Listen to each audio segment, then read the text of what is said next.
Salus populis from lex esto, kesejahteraan rakyat adalah hukum yang tertinggi. Assalamualaikum warahmatullahi wabarakatuh. Salam Om Swastiastu, Namo Buddhaya, salam kebajikan dan salam sejahtera untuk kita semua. Terima kasih kepada Dewan Juri yang terhormat dan tentunya Sivitas Akademika Pemerhati Hukum Indonesia. Perkenalkan kami dari tim Sajitor Radio, saya Afisana Panasarjana sebagai pembicara pertama yang akan menjelaskan dari sisi filosofis, Saudara Wildan Bagus Prayoga selaku pembicara kedua yang akan menjelaskan dari sisi yuridis, dan Saudari Chelsea Sinaga selaku pembicara ketiga yang akan menjelaskan dari sisi sosial empiris dan solusi. Pada mosi perdebatan kali ini kami menyatakan pro dan menyatakan bahwa kebocoran data pribadi menunjukkan kegagalan negara dalam melindungi warga negara di ruang cyber. Dewan Juri yang terhormat, sebelum melangkah ke argumentasi kami, mari kita tuntaskan terlebih dahulu definisi dari kebocoran data. Menurut pengamat cyber security Alphonse Tanujaya, kebocoran data terjadi ketika data yang bersifat sensitif, terproteksi, atau rahasia bisa dilihat secara jelas oleh individu tanpa memiliki hak. Dan dalam kasus ini tidak ada seorang pun yang senang dan sukarela jika data pribadi bocor. Perusahaan atau institusi yang mengelola data publik mempunyai kewajiban untuk mengamankan data dengan sebaik-baiknya, karena masyarakat pemilik data rentan dan sangat berpotensi besar menjadi korban eksploitasi ketika terjadi kasus kebocoran data. Secara filosofis, landasan hukum negara kita menjelaskan dengan tegas dalam UUD NRI 1945 pada pasal 28G yang menyatakan bahwa setiap orang berhak atas perlindungan diri pribadi, yang artinya menekankan pada perlindungan kesejahteraan, yaitu memberikan rasa aman bagi setiap warga negaranya. Hal ini sejalan dengan Undang-Undang Nomor 27 Tahun 2022 yang menyatakan perlindungan data pribadi adalah keseluruhan upaya untuk melindungi data pribadi dalam rangkaian pemrosesan data pribadi guna menjamin hak konstitusional subjek data pribadi. Dewan Juri yang kami hormati, seperti yang kita ketahui di era transformasi digital saat ini, kehidupan tidak dapat dipisahkan dari arus teknologi informasi, karena sejatinya setiap aktivitas maupun efektivitas kinerja manusia pada saat ini bergantung kepadanya, termasuk pelayanan publik dan pemerintah. Kementerian Komunikasi dan Informatika mengatakan telah menangani 111 kasus kebocoran data yang terjadi sepanjang periode 2019 hingga 2024, seperti kasus kebocoran data BPJS Kesehatan pada 2021, kebocoran data Indomaret 2022, dan yang terbaru kebocoran data Pusat Nasional pada 2024 akibat serangan ransomware yang mengakibatkan terganggunya jaringan publik di berbagai institusi. Hal ini dengan jelas menunjukkan kegagalan pemerintah dalam mengelola keamanan data pribadi warga negara Indonesia yang merupakan bagian informasi vital. Oleh karena itu, kami menghimbau pemerintah untuk lebih sigap dan tanggap dalam menanggulangi regulasi tentang perlindungan data pribadi, karena data pribadi termasuk ke dalam hak privasi bagi setiap orang yang harus dilindungi oleh konstitusi, seperti meningkatkan tenaga ahli teknologi informasi yang berbasiskan anak bangsa, mendorong pengesahan RUU Keamanan Cyber karena regulasi yang ada belum cukup mampu untuk mengakomodir keamanan data pribadi serta jaminan tentang mekanisme pemulihan yang efektif bagi publik. Dalam teori sosiologikal jurisprudence oleh Rostopon menyebutkan bahwa hukum harus selaras dengan kebutuhan masyarakat. Maka ketika perlindungan data pribadi diterapkan, tentu hal pertama yang perlu dilakukan untuk menjawab kebutuhan masyarakat ialah menyiapkan fundamental mekanisme, seperti bagaimana perlindungan data pribadi yang diakomodir dan dijalankan dengan sangat efektif atas peraturan-peraturan yang telah dibuat.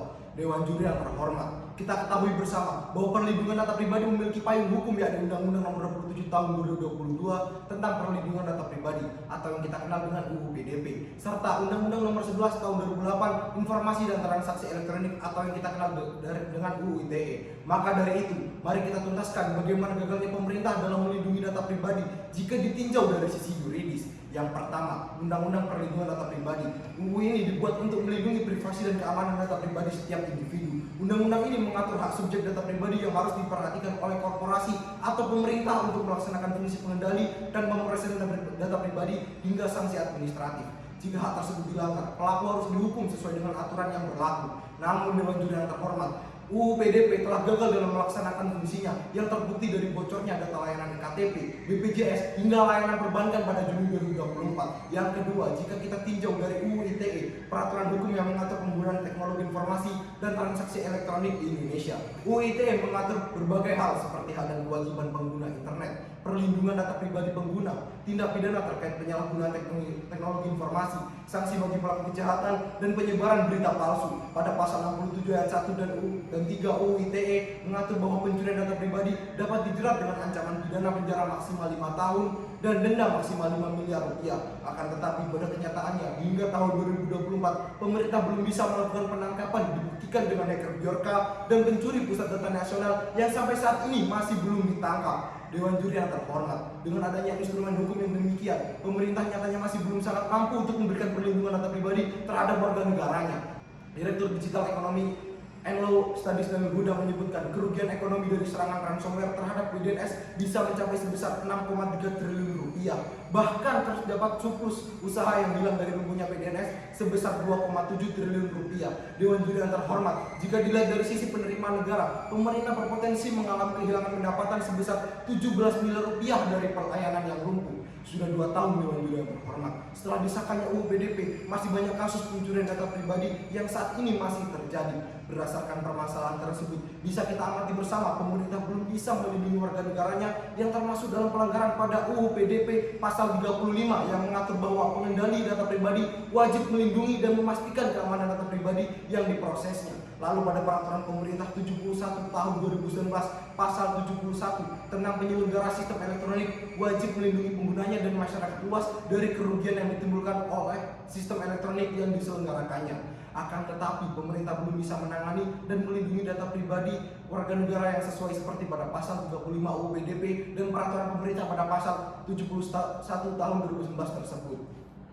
Gagalnya pemerintah dalam melindungi data pribadi sangat jelas pada kasus peretasan data pribadi pada Juni 2024 yang melumpuhkan sistem pemerintahan mulai dari data Kementerian Pendidikan, Kemenkominfo hingga ancaman hacker senilai 131 miliar. Padahal UU PDP telah disahkan di Indonesia sejak tahun 2022. Hal ini tentunya sangat menunjukkan bahwa pemerintah sangat tidak mampu untuk melaksanakan amanat konstitusi dalam perlindungan data pribadi. Melanjutkan argumentasi pembicara pertama dan pembicara kedua tim kami, saya akan memberikan data dan solusi yang komprehensif. Pencurian, penjualan, dan penyalahgunaan data pribadi merupakan pelanggaran hukum karena sejatinya perlindungan data pribadi warga negara merupakan kewajiban dan tanggung jawab pemerintah sesuai dengan amanat konstitusi. Dewan Juri yang terhormat, dari beberapa kasus yang terjadi, data tersebut diretas kemudian diperjualbelikan di situs Red Forum. Namun, hal yang bisa dilakukan oleh pemerintah kerap kali hanya memblokir situs dan belum menindak tegas terkait pelanggaran atas kebocoran data. Padahal, seharusnya kita dapat menghentikan kasus serupa terjadi dengan melakukan upaya preventif dan represif, salah satunya regulasi hukum yang kuat. Dewan Juri yang terhormat, kurangnya peraturan perlindungan data yang efektif di Indonesia telah menyebabkan banyak insiden kebocoran data yang menyoroti kerentanan informasi pribadi di dunia digital. Pelanggaran ini tidak hanya melanggar hak privasi individu, namun juga menimbulkan ancaman terhadap keamanan nasional. Akibat keteledoran dan kecerobohan negara, hal ini sangat menunjukkan bahwasannya negara gagal dalam melindungi data pribadi masyarakatnya dapat dilihat dari banyaknya kasus kebocoran data pribadi yang ada di Indonesia yang selalu meningkat dari tahun ke tahun. Yaitu yang pertama, menurut data dari Kementerian Komunikasi dan Informasi, sejak 2019 sudah ada 79 kasus terjadi pencurian data di dalam negeri. Yang kedua, pada Mei 2020 kebocoran data terjadi lagi pada BPJS Kesehatan yang menyebabkan sebanyak 279 juta data pribadi masyarakat tersebar. Yang ketiga, berdasarkan data BSSN atau Badan Sandi dan Cyber Nasional pada periode Januari sampai Mei 2021, jumlah kasus serangan mencapai 448 juta, di mana peretas akun dominasi oleh sektor pemerintahan yakni 16.233 akun. Untuk kejahatan cyber sendiri, kepolisian mencatat sebanyak 3.500 laporan kasus kejahatan cyber sampai akhir Maret 2021. Yang keempat, pada 2022 data SIM card masyarakat Indonesia yang dijual pada saat itu diklaim sebagai ulah hacker Bjorka. Bahkan kabarnya ada 1,3 miliar data pendaftar SIM card. Yang kelima, pada 14 Juli 2023 ada kebocoran sebanyak 330 juta data Dukcapil diunggah di situs Bridge Forum yang mengklaim adalah RRR. Yang keenam, pada 23 Juni 2024 lalu, Pusat Data Nasional atau PDN diretas oleh Cyber Justice Ransom dengan nama Brand Chipa. Serangan ini dimulai dengan mengekspresikan data-data penting PDN dan pelaku menuntut tebusan sebesar 8 juta USD atau sekitar 131 miliar rupiah untuk memulihkannya. Dewan Juri yang terhormat, dari kasus ini membuktikan tidak ada hal yang signifikan dilakukan pemerintah yang membuat masyarakat merasa dilindungi. Bahkan data menurut universitas bergengsi di dunia, yaitu MIT, menyatakan bahwasanya ada 20 negara yang perlindungan data negara yang termasuk Indonesia mendapatkan urutan terendah dengan perlindungan keamanan yang hanya 3,4%. Bahkan dinilai buruk sekali dalam menjaga keamanan data negaranya. Dewan Juri yang terhormat, untuk hal itu pemerintah harus melakukan strategi yang perlu dibentuk dalam suatu rencana besar atau master plan.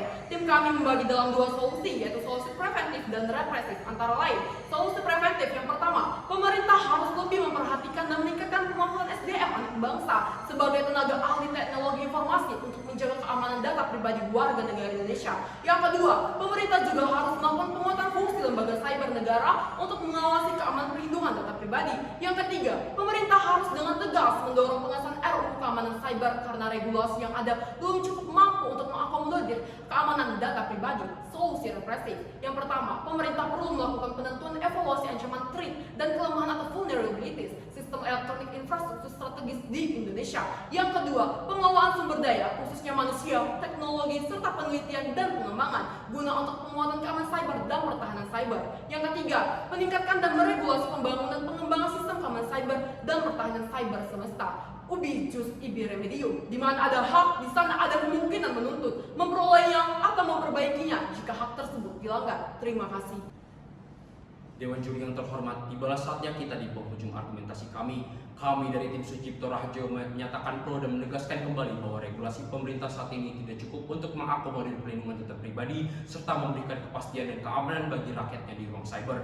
Beberapa hal yang dapat kita simpulkan dari landasan filosofis, yuridis maupun sosial empiris, yakni yang pertama, perundang-undangan yang telah ada seperti Undang-Undang Perlindungan Data Pribadi dan Undang-Undang Informasi dan Elektronik sebagai peraturan tertinggi yang seharusnya menjamin perlindungan data pribadi dalam landasan aman konstitusi masih belum mampu memberikan perlindungan yang efektif yang terbukti dengan maraknya kasus bocoran data yang terjadi sepanjang periode 2019 hingga 2024. Maka dari itu, Dewan Juri yang terhormat, kami dengan bangga membawakan solusi untuk pemerintah dalam mengatasi permasalahan saat ini, yaitu berupa solusi preventif dan represif. Pada solusi preventif yang pertama, pemerintah meningkatkan pemanfaatan SDM anak bangsa sebagai tenaga ahli teknologi informasi.